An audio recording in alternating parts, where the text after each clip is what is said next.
예레미야에가서 1장 12절에서 17절까지에 있는 말씀입니다. 예레미야에가 1장 12절에서 17절에 있는 말씀입니다. 오늘 우리에게 주신 하나님의 말씀, 우리 함께 한 목소리로 받들어 읽겠습니다. 지나가는 모든 사람들이여, 너희에게는 관계가 없는가?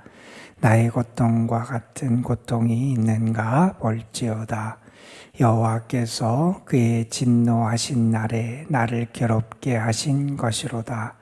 높은 곳에서 나의 골수에 불을 보내어 이기게 하시고 내 발 앞에 그물을 치사 나로 물러가게 하셨으며 종일토록 나를 피곤하게 하여 황폐하게 하셨도다. 내 죄악의 멍에를 그의 손으로 묶어 얽고 내 목에 올리사 내 힘을 피곤하게 하셨으며 내가 감당할 수 없는 자의 손에 주께서 나를 넘기셨도다. 주께서 내 영 또한 나의 모든 용사들을 없는 것 같이 여기시고 성회를 모아 내 청년들을 부수시며 처녀딸 유다를 내 주께서 술틀에 밟으셨도다. 이로 말미암아 내가 우니 내 눈에 눈물이 물같이 흘러내리며 나를 위로하여 내 생명을 회복시켜 줄 자가 멀리 떠났음이로다. 원수들이 이김에 내 자녀들이 외롭도다. 시온이 두 손을 폈으나 그를 위로할 자가 없도다.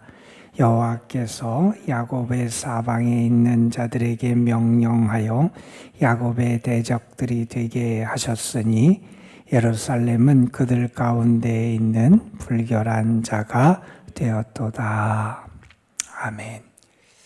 예레미야에가서는 유다 왕국의 멸망, 주전 586년경에 있었던 바벨론에 의해서 유다 왕국이 멸망을 당하고 예루살렘이 폐허가 되고 그 참혹한 민족적인 비극과 아픔을 겪은 후에 기록한 그러한 시들로 이루어져 있는 게 예레미야에가서지요.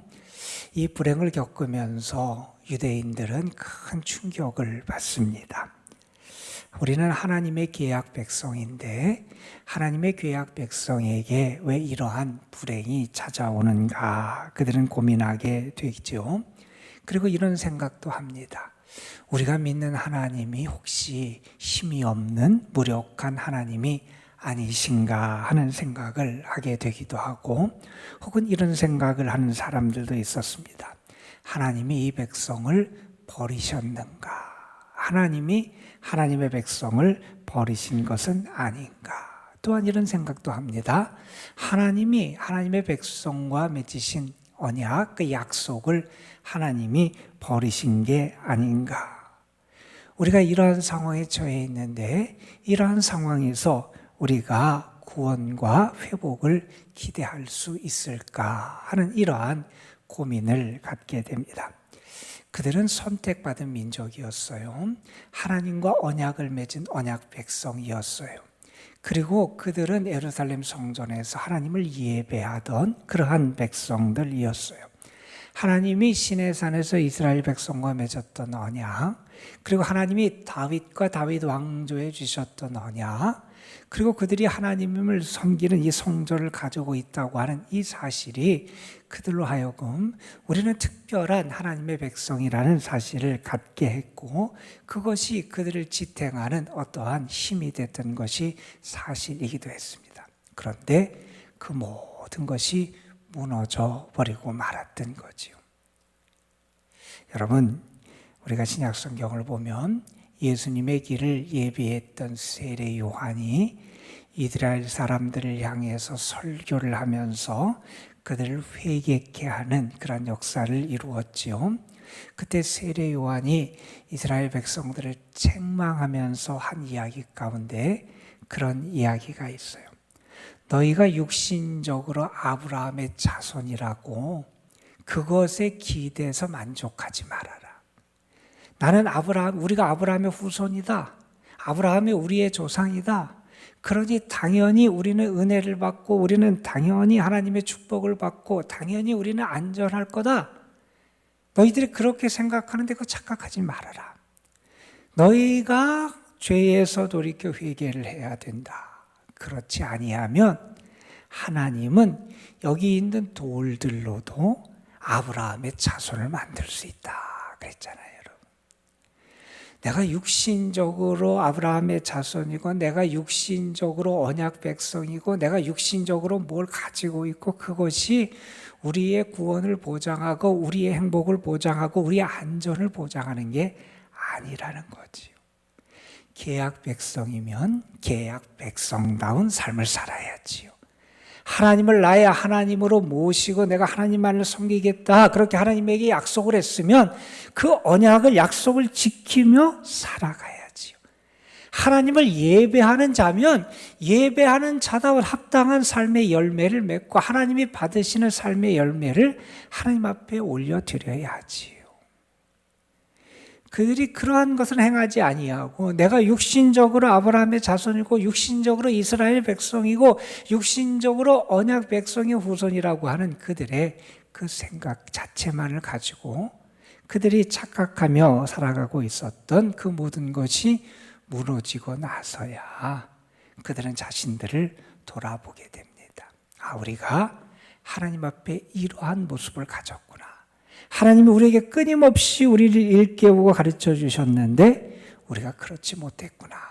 그러한 뉘우침과 회개와 그리고 그들의 참혹상의 모습을 바라보면서 다시 하나님의 은혜를 구하는 것이 이 에레미야 애가에 나오는 주요 내용들입니다. 어제 우리는 에레미야 애가 1장 1절부터 11절 말씀을 살펴봤어요. 그 말씀은 주로 어떤 내용이 있냐면 예루살렘이 얼마나 참혹하게 이렇게 망가졌는지, 하나님의 도성이라 그러고 하나님을 섬기는 성전이 있었고 언약궤를 갖다 놓고 그래서 우리가 이 도성에서 영원할 것처럼 생각을 했는데 그 도성의 이전의 그 영화로운 모습이 다 사라지고 처참하고 그리고 외롭고 이제는 아무것도 아닌 그러한 존재로 변해버린 그 예루살렘의 참혹성을 노래하면서 안타까워하는 그런 모습을 어제 우리가 함께 읽었어요. 오늘 우리는 에레미야가 1장 12절부터 17절 말씀을 함께 읽었습니다. 이 말씀은 여인으로 의인화 사람처럼 이렇게 등장하는 예루살렘 시온이 등장을 해요. 시온이 지금 마치 예루살렘이 사람처럼 등장을 해서 그들의 모습, 그들이 얼마나 지금 불행한 가운데 있는지를 직접 호소하고 그 고통을 노래하는 말씀이 오늘의 본문의 내용이에요. 12절 맨 앞에 보면 이렇게 말하지요. 지나가던 모든 사람들이여 너희에게는 관계가 없는가? 지금 이 시온 예루살렘이 사람들을 불러요. 지나가던 사람들아 너희에게는 관계가 없는가? 너희 자신을 한번 살펴보라는 거예요. 우리는 이러한 큰 고통과 아픔과 하나님이 우리에게 내리신 재앙과 심판 가운데 있는데 혹시 너희에게는 이러한 일이 일어나지 않는지, 혹시 너희는 이러한 죄악 가운데 있지는 않은지, 혹시 너희에게는 하나님을 징벌하실 만한 그러한 악한 모습이 지금 가득한 것이지 않은지 너희를 한번 살펴봐라. 그러면서 주변에 지나가는 사람들을 부르는 그런 이야기를 가지고 오늘 12절 말씀이 시작이 됩니다. 그러면서 말하지요. 나의 고통과 같은 고통이 있는가 너희에게도 한번 봐라 하는 거예요. 그러면서 말합니다. 여호와께서 그의 진노하시는 날에 나를 괴롭게 하신 것이다. 내가 이렇게 망가지고 폐허가 되고 불행 가운데 빠진 것은 다른 게 아니라 하나님이 나에게 진노하신 것이라는 이런 얘기를 해요. 여러분 이 말은 내가 당한 고통은 하나님이 안 좋은 분이고 못된 분이어서 나를 괴롭히기 위해서 이런 고통을 주셨다, 나에게 진노하셨다는 얘기는 결코 아니지요. 이 말은 무엇이냐 하면 내 죄를 인정하는 거예요. 어제도 우리가 본 말씀 5절이나 8절 말씀에 보면 그렇게 고백하지요. 우리가 크게 범죄하였기 때문이다. 그 원인을 우리에게서 찾아요. 우리가 하나님께 범죄를 해서 하나님이 그것에 맞는 재앙과 심판을 우리에게 내리신 것이다.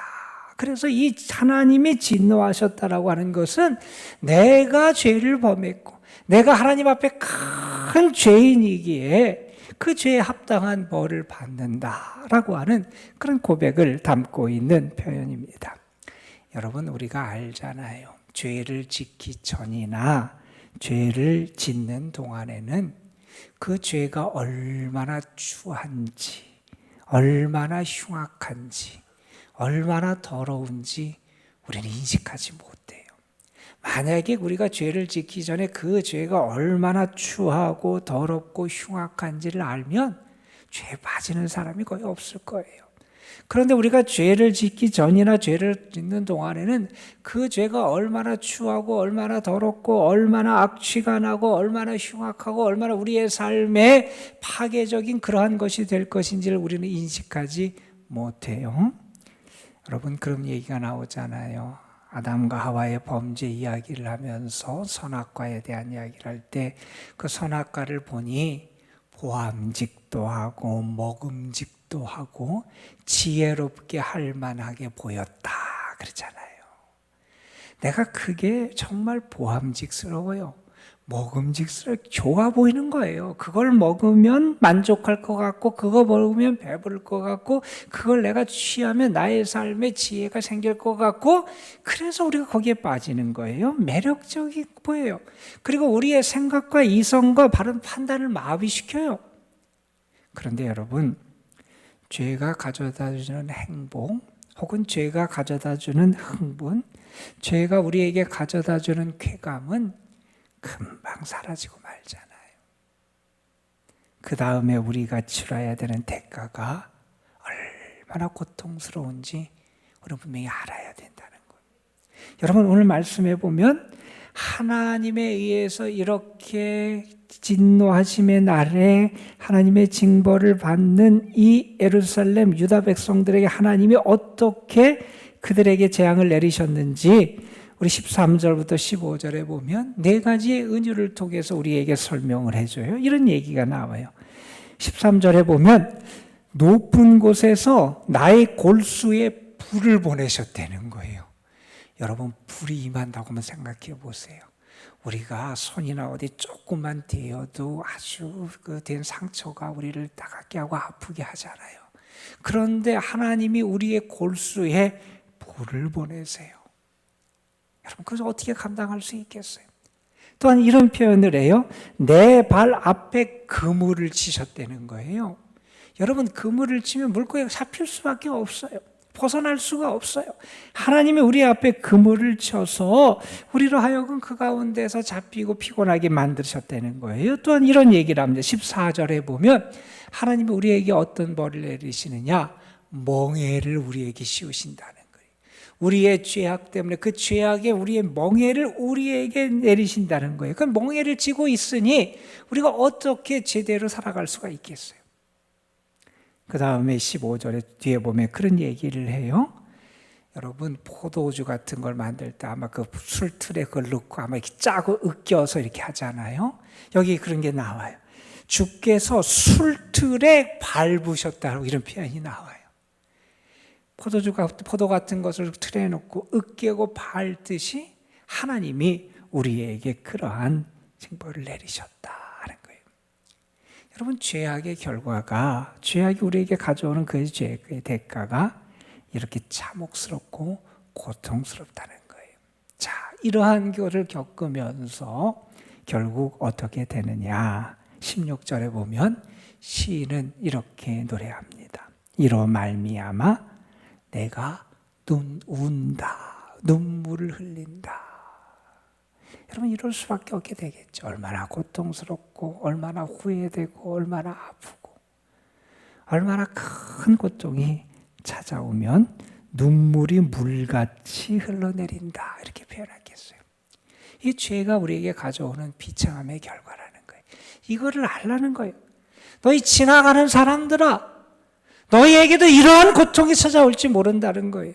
너희가 죄악 가운데 빠져 있고 하나님을 바라보지 못하고 세상의 죄악을 따라 살아가게 되면 너희에게도 이러한 불행이 찾아올지 모르니 조심해라. 이렇게 경고할 만큼 그 죄악의 대가가 그들에게 큰 고통으로 찾아오는 거지요. 여러분, 우리에게는 좋은 사람들이 있어야 되잖아요. 우리가 만나는 사람들이 우리를 사랑해주고 위로해주고 우리를 지지해주고 우리에게 사랑을 나누고 베풀면서 살아가는 그런 사람들을 만나는 게 큰 축복이잖아요. 그런데 여러분, 이렇게 이스라엘 예루살렘의 불행을 여기 보면 이렇게 말합니다. 나를 위로하여 내 생명을 회복시켜 줄 자가 없다는 거예요. 17절에 보면 이런 얘기를 합니다. 시온이 두 손을 폈으나 그를 위로할 자가 없도다. 이런 얘기를 해요. 여러분, 이게 죄의 자목상이라는 거예요. 하나님을 떠나고 하나님과의 관계를 파괴하는 자들에게 찾아오는 거라는 거예요. 여러분은 그래서 심지어 이런 얘기를 합니다. 죄는 하나님을 적으로 만드는 게 죄다. 이런 표현을 가기도 해요.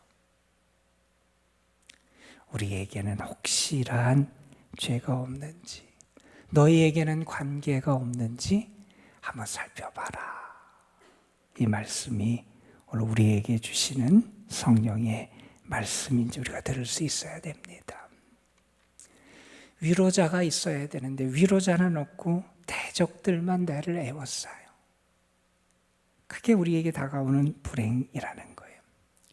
여러분, 하나님과 함께 하심이 우리에게 생명이고 은혜고 하나님을 떠나고 살아가는 것이 우리의 삶의 파멸이고 불행임을 잊어서는 안 된다는 사실입니다.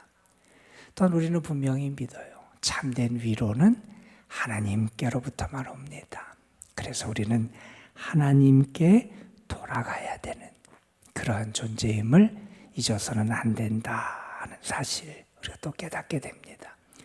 여러분, 우리가 이 예레미야 애가서를 읽으면 이것은 물론 개인적인 차원의 불행과 비극을 말한다기보다는 민족적 차원의 나라 국가적 차원의 불행, 비극을 바라보면서 겪으면서 노래하는 그런 시편이에요. 우리가 이 예레미야 애가를 보면서 우리 읽으면서 또 그런 생각도 해야 될 것 같습니다. 하나님께서 이 나라의 민족을 사랑해 주셔서 이 나라의 민족이 파멸과 불행의 늪으로 빠지지 않도록 우리가 깨어야 되고 기도해야 되고 다시 한번 하나님과의 관계를 바로 세워야 나가야 되겠다 하는 사실도 우리 애가서를 읽으면서 우리가 붙잡아야 될 신앙의 교훈이 아닌가 생각되게 됩니다. 다시 한번 하나님의 말씀에 귀를 기울여 보시길 바랍니다. 지나가는 사람들아, 너희에게는 관계가 없는지 한번 살펴봐라. 나에게 죄악이 있다면 오늘 하나님 앞에서 회개하고 하나님과의 관계를 바로 세워서 대적자가 나를 애워싸는 게 아니라 하나님이 나의 위로자가 되시고 하나님 나에게 좋은 사람들을 붙여주시는 그러한 은혜와 복이 여러분과 함께 하시기를 주님의 이름으로 축원합니다. 기도하시겠습니다. 아버지 하나님, 예루살렘의 파멸과 불행을 보면서 지나가는 이들아, 너희는 관계가 없는가? 너희 자신을 살펴보라는 그 음성을 우리가 듣게 됩니다. 아버지 하나님, 혹시 나에게도 이러한 죄악된 모습이 하나님의 징벌을 받고 하나님이 진노하실 그러한 악한 모습이 남아있는 것은 아닌지 우리 자신을 돌아볼 수 있는 지혜와 믿음을 허락해 주시기를 바라고 원합니다. 아버지 하나님, 이스라엘 백성들, 그들이 하나님의 언약 백성이고 그리고 아브라함의 후손이라고 그들이 안심했지만 그들이 하나님께 신실하지 못하고 언약 백성다운 그 약속을 지키지 않고 죄악 가운데 빠졌을 때 그들에게 그들이 약속하고 다짐했던 그러한 징벌이 그들에게 임할 수밖에 없었습니다. 아버지 하나님, 우리의 모습을 돌아보며 우리의 죄악을 회개할 수 있는 회개의 영을 우리에게 허락해 주시고 참된 위로자가 되시고 능력이 되시고 구원이 되시는 우리 하나님께 다시 돌아갈 수 있는 저희들이 되게 하여 주옵소서. 아버지 하나님, 이스라엘의 유다 백성의 멸망을 바라보면서 그들이 겪었던 비극과 불행과 파멸의 모습을 바라보면서 하나님, 우리나라의 모습을 바라보게 됩니다. 점점 더 죄악 가운데 빠져들고 있고 하나님께 나아가기보다는 물질과 세상의 쾌락의 늪에 빠져가는 이 나라 이 민족의 모습을 하나님께 올려드립니다. 하나님, 우리가 먼저 깨어 기도하게 하여 주시고 이 나라 이 민족에 하나님의 구원의 빛이 다시 한번 비춰지는 은혜를 베풀어 주시기를 간절히 바라옵고 원합니다. 세상 죄악에 취하여 멸망의 길로 가는 민족이 아니라 하나님께 돌아가고 하나님께 쓰임받고 하나님의 구원의 복음을 증거하는 그러한 민족이 될 수 있도록 하나님 이 민족을 사랑해 주시기를 원합니다. 죄악에 빠지지 않게 하여 주시고 어둠의 세력에 물들지 않도록 하나님 지켜주시옵시고 특별히 우리 그리스도인들이 나라와 민족을 위한 사명을 잘 감당해서 이 땅의 소금과 빛으로의 사명을 감당하고 이 나라를 회복시키고 참된 구원이 어디 있는지 참된 생명이 어디 있는지 참 소망이 어디에 있는지를 보여주며 하나님의 생명을 전파할 수 있도록 이끌어 주옵소서. 오늘도 우리가 주님 앞에 나와서 기도합니다. 우리 자신, 우리의 가정, 우리의 자녀손들, 우리 교회, 또한 이 나라, 이 민족을 하나님께 맡기며 기도할 때 분명히 하나님이 우리의 기도를 들으시고 응답하시고 은혜를 허락해 주실 줄로 믿습니다. 하나님 역사하여 주옵소서. 주님만을 바라보고 주님만이 우리의 위로자가 되시고 능력이 되시고 구원이 되심을 믿으며 하나님 앞에 나아갑니다.